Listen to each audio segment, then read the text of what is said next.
a problem and you're not doing anything about it. I think the respectful thing to do would just be to keep quiet. But unfortunately, there's been a lot of provocation, even in places like Mayfair, where Somalis have been the ones removing South Africans, That it doesn't depend on imperialists and colonizers. President, you are our future. Lead us. Do not doubt yourself. As you take decisions, and very difficult decisions, you must know there are personal consequences. In 1981, and drove away the Ghanaians, and he said it solved nothing. He says what is happening in South Africa is not new on the continent. On a small scale, on a very, very small scale, I would say less than 1%, that would be an immediate solution. But we must also shy away from using that as a scapegoat. Enforcement of the law in South Africa, it begins with the South Africans. So instead of looking at themselves to say, as a people, how did we arrive to this degree of lawlessness where Johannesburg, South Africa, the mayor is saying that they are broke and they are left with only 12 days. And also JACINTA is saying that Ghana hates South Africa. I don't know where she got this from, but I'm surprised to hear this. Also, Julius Malema is addressing South Africans and also some dignitaries in a video. I would like you to watch that one too. And also I have other videos of people sharing their thoughts about what is happening currently in South Africa. Don't forget to like, don't forget to subscribe. You don't lose anything by liking. Just give the video a thumbs up. Like the video, comment whatever you think, and subscribe. Let's go into the video. But the coverage that we have is at least 12 days, meaning that should anything happen, we only have sufficient finance to support whatever happens for 12 days. It's normal in government that at times your cash coverage, because you are self-funding, you will find yourself not having sufficient coverage for a month. We are required to have at least 32 days and above for cash coverage. So we are working hard to ensure that our collection rate can ensure that we've got sufficient days for cash coverage. But by the way, it doesn't mean you have nothing. And I think journalists, I would want to encourage you also to do a bit of research on some of the questions we ask.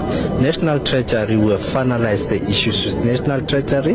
We are just awaiting for the transfer of equitable share, which should be coming possibly by this week, so that we can then settle the ESCOM account. So with what we are receiving, we'll then split between ESCOM at about 2.6 or 2.4 billion and 960 for Rand Water. President, there is no xenophobia in South Africa. It's a few groups of thugs who think they can run our country and make Africa divided. We do not subscribe to xenophobia. We will never hate Botswana because we are married to each other. Even if we are not together, when you hate Botswana, that is because you are hating yourself. Everyone who has engaged in xenophobic attacks in South Africa suffers from self-hate. Do not generalize all of us. We want African unity. We want the unity of SADC. We want to share in the land of Africa because we are collectively exploited. There is no one who can say these ones were better off and we were exploited. Everywhere where an African child is found, that African child is hated. Black people are hated everywhere. We cannot afford to hate them here in Africa. When you see a black person, you must see yourself. If you have looked at yourself in a mirror and you see President Boko, who is in Botswana and has got relatives in the coastal land of the Eastern Cape, why would you want to hate? Because the people of Botswana never discriminated against the people of South Africa.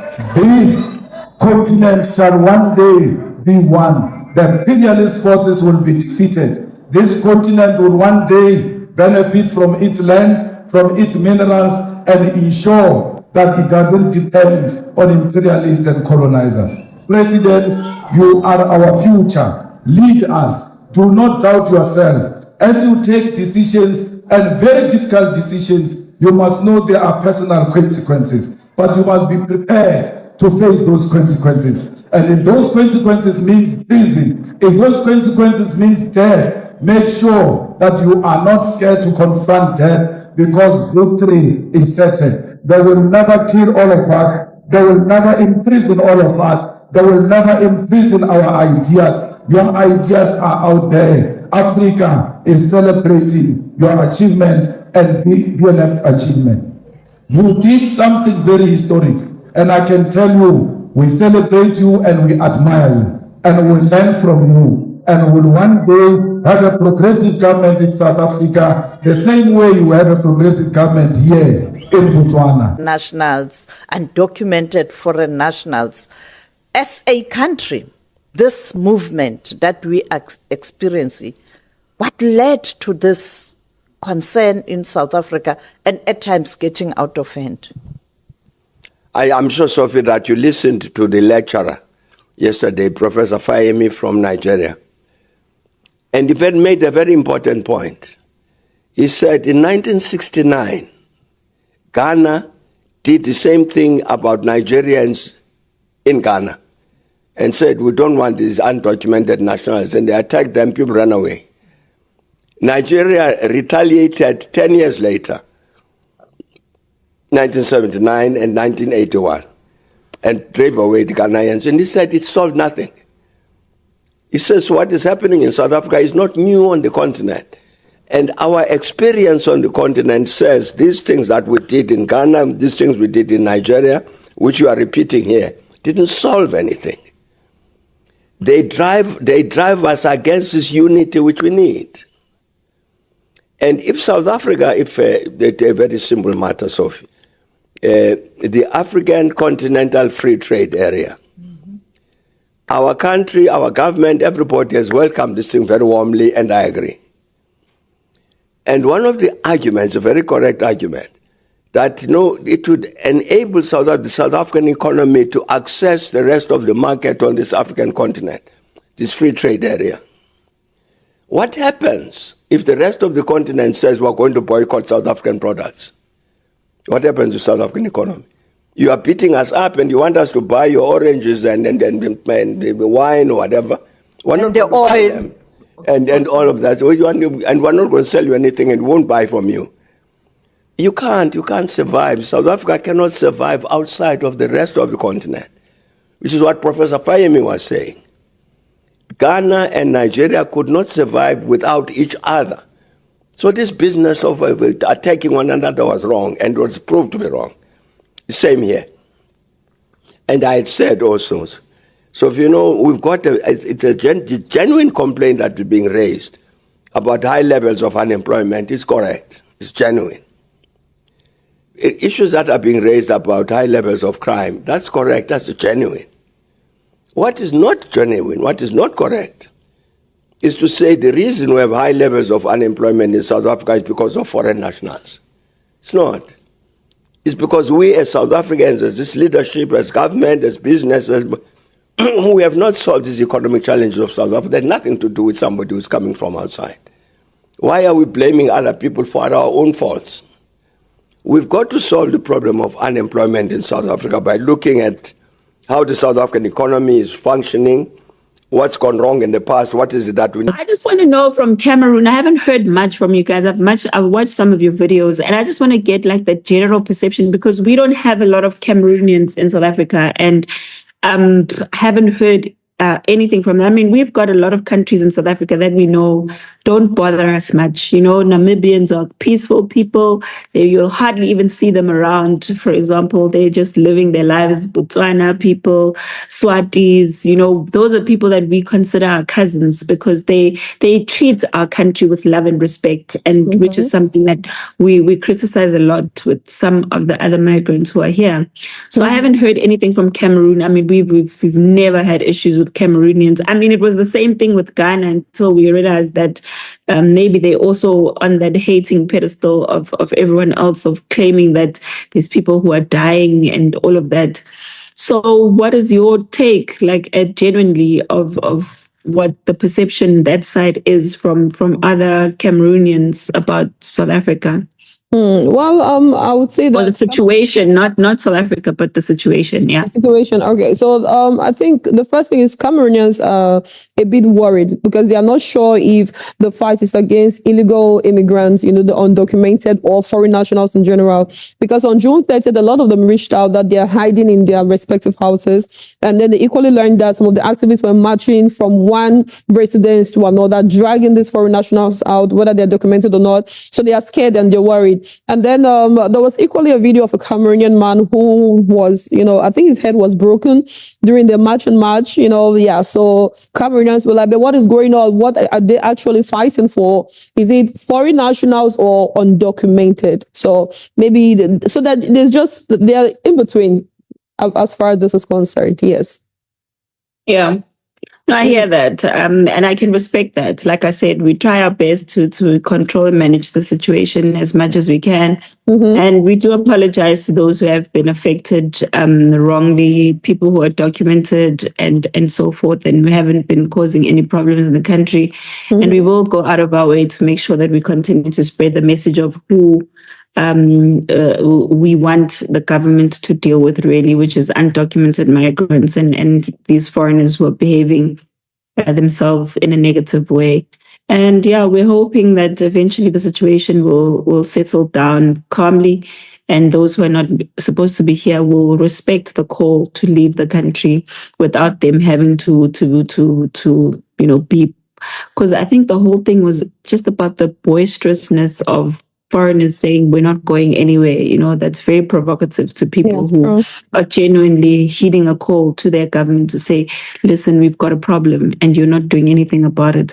I think the respectful thing to do would just be to keep quiet. But unfortunately, there's been a lot of provocation, even in places like Mayfair, where Somalis have been the ones removing South Africans, and even Eastern Cape, Somalis have gone out and started shooting. I think it was Ethiopians, I'm not sure, shooting at South Africans. And this, like I said, the Nigerian who killed a boy for protesting.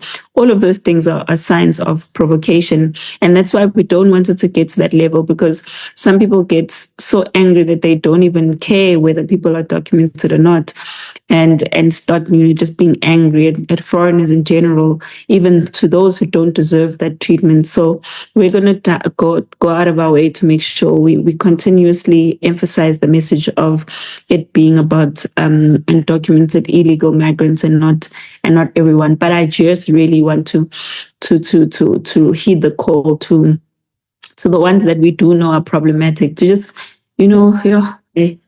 they're making it difficult for everyone. Problem though, because the way Africans are angry at you, do you think you want to travel to Nigeria, to Ghana, to any African country at all?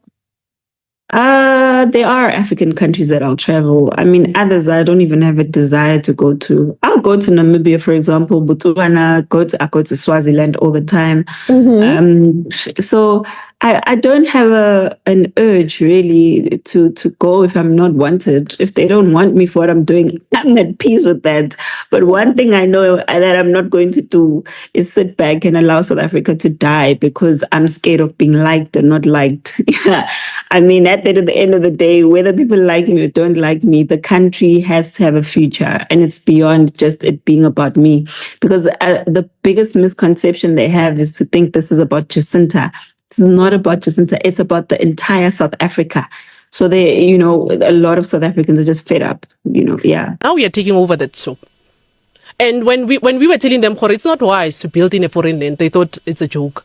Yes, go to other countries, because we do have got South Africans that are in other countries legally. You won't see them forming organizations or in those countries and taking governments of those countries to court.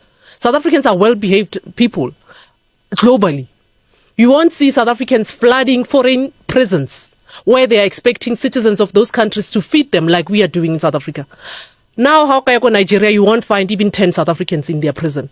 But now we've got thousands of them in our prisons, and the taxpayer is forced to feed them. Do you genuinely believe that removing undocumented migrants would significantly solve youth unemployment, or perhaps we're just you're just looking for an easy answer to like a deeper structural problem? On a small scale, on a very, very small scale, I would say less than 1%, that would be an immediate solution. But we must also shy away from using that as a scapegoat. As a scapegoat. Nomvelo, let's be honest. Who owns the factors of production? Who owns land? Who owns factories, businesses? Who has all of that? Who has the power to say, today I want to do this and I want to change this? I'm not even talking now about the government that is there. We have a government in place, but the government is not in charge of anything. The economy, who is in charge of the economy?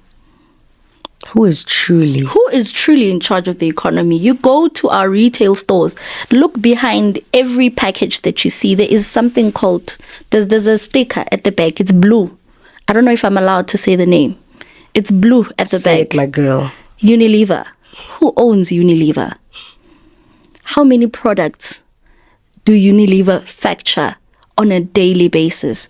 And who is working in those factories? Who is hiring the undocumented nationals?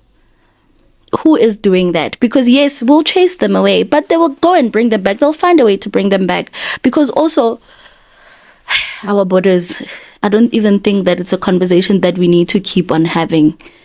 Like, we can't be reiterating the same thing to people over and over again to say that these people were brought in, some were trafficked. Some, yes, did jump the border. Some ran away from serious issues. But they did not bring themselves here. And for them to sustain themselves here is because there's a bigger factor at play here. South Africa in itself is lawless, highly lawless. As Botswana, we live next to South Africans. When we come to your country, we're scared to drive our cars. Any person in Botswana knows somebody who's been hijacked in South Africa at gunpoint. You park your car, it gets taken. And it's normally people who live in South Africa who are South African. Foreigners come into Botswana, but when they come into Botswana, they can feel the enforcement of our rule of law.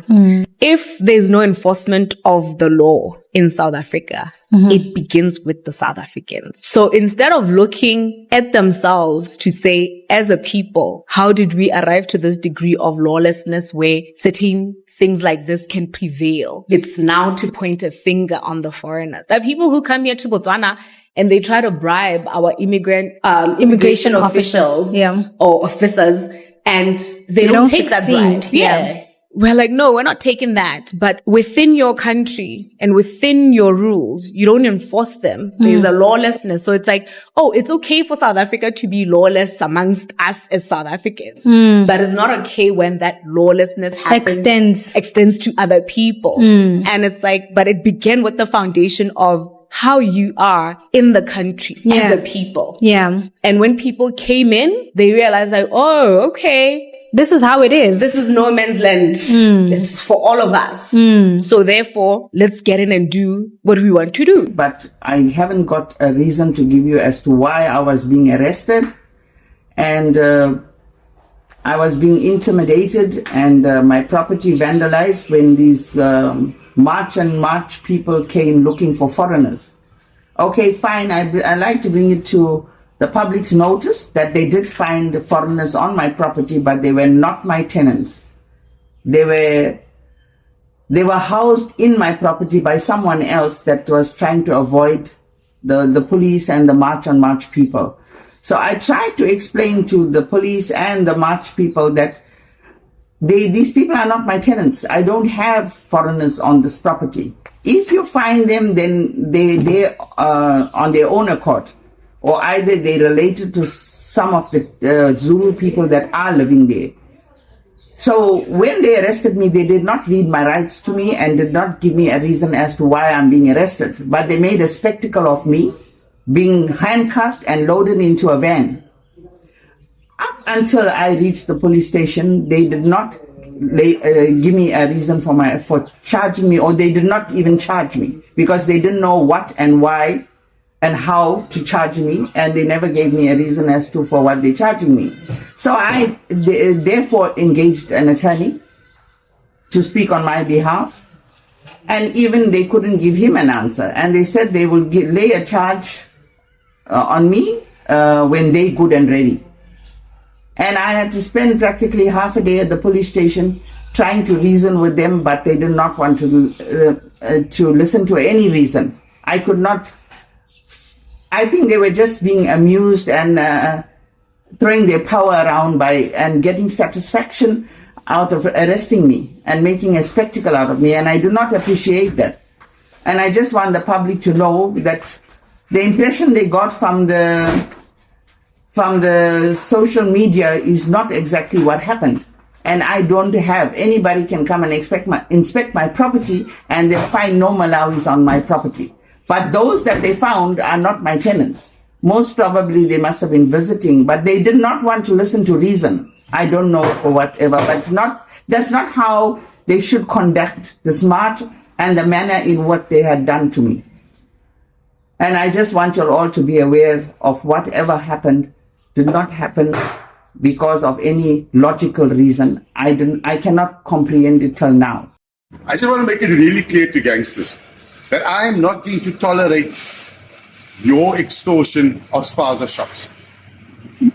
If we are cutting your trade in the field by not being able to sell drugs because we're taking all your drugs in, you're not going to make money off innocent business people that are trying to make a living and provide a service to your mother, to your own family, to your own community by selling them food and the essentials they need. So we are going to hit them hard. We are going to find the extortionist gangsters and we are going to deal with them effectively, because Bonteheuwel will not become a playground for gangsters to assume that they can steal money from others to further their own agendas. We are coming and we are coming hard. That did not materialize. Yes. Because why? Who were you supposed to work with? In Ngobeni? The sector commander? So it didn't work out. No.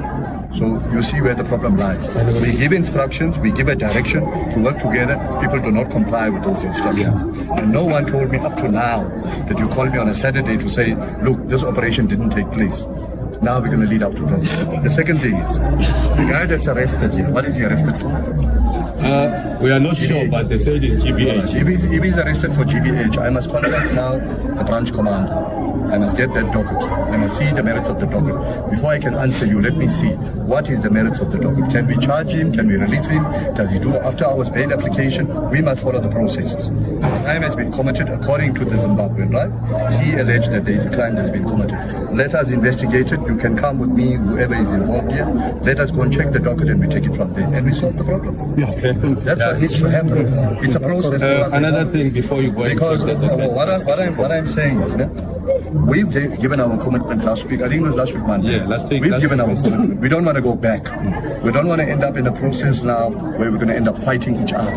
We are one. Remember, this is your police station. Yes. We are working as one. Now, if we're going to end up fighting and we're going to end up not understanding each other, then this agreement will fall away.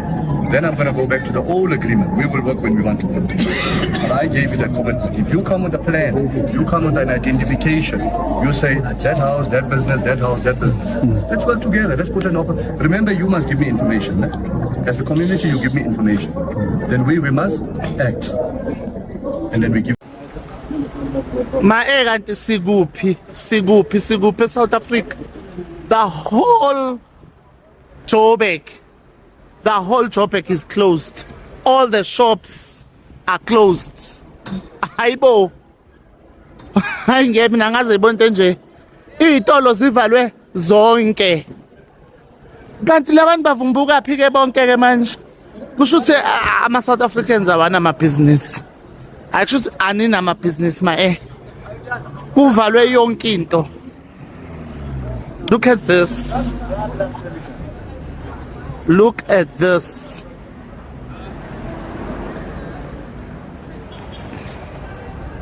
Everything is on a standstill in JOBURG. Akuthengwa kwenziwa lutho izitolo ivaliwe. Zi-onwa abantu bangaphandle. Kusho ukuthi South African nje kusafanele nivuke ke nisukume nizofuna izitolo la emadolobheni. Hayi bandla.